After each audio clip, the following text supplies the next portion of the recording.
కొన్ని ఫేక్ డిగ్రీలు పెట్టి వెళ్ళటము, లేకపోతే ఫేక్ లెటర్స్ పెట్టి వెళ్ళటము, ఫేక్ ఫైనాన్షియల్ డాక్యుమెంట్స్ పెట్టి వెళ్ళటము, అలానే అక్కడ ఫేక్ యూనివర్సిటీస్కి వెళ్ళటము తెలిసి తెలియక.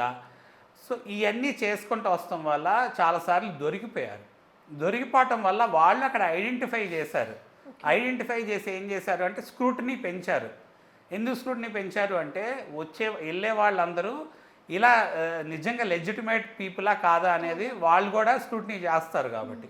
మరి అలా ఐడెంటిఫికేషన్ జరుగుతుంది అంటే మన సైడ్ నుంచి ఏదో ఒక తప్పు ఉందనే కదా. సో అక్కడ ఫ్రీడమ్ అనేది ఇంకా స్ట్రిక్ట్ అవుతుంది. సో ఇలా చూసుకుంటే మనం చాలా రకాలైన స్కామ్స్ లాంటివి జరిగినాయి. ఆ స్కామ్స్లో మన స్టూడెంట్స్ కూడా ఇరుక్కోవడం జరిగింది. మోర్ ఓవర్ ఏంటంటే స్టూడెంట్స్ చేసే తప్పు ఏంటంటే అక్కడికి వెళ్ళగానే ఫస్ట్ మేము పార్ట్ టైం జాబ్స్ చేసి డాలర్స్ సంపాదించుకోవాలనుకుంటారు. వాళ్ళు వెళ్ళేది ఎడ్యుకేషన్ పర్పస్కి. యూఎస్ మనకి ఇచ్చేది ఏంటంటే only on campus 20 hours per week మాత్రమే వర్క్ చేయొచ్చు. ఆన్ క్యాంపస్ అంటే విత్ ఇన్ ద క్యాంపస్ యూనివర్సిటీలో. మన వాళ్ళు ఏంటంటే ఇల్లీగల్గా అవుట్ సైడ్ జాబ్స్ కూడా చేస్తున్నారు. సో దానివల్ల వాళ్ళ ఏంటంటే పరిస్థితులు ఇంకా ఇబ్బందుల్లో పడే సిచ్యువేషన్ ఉంటుందన్నమాట.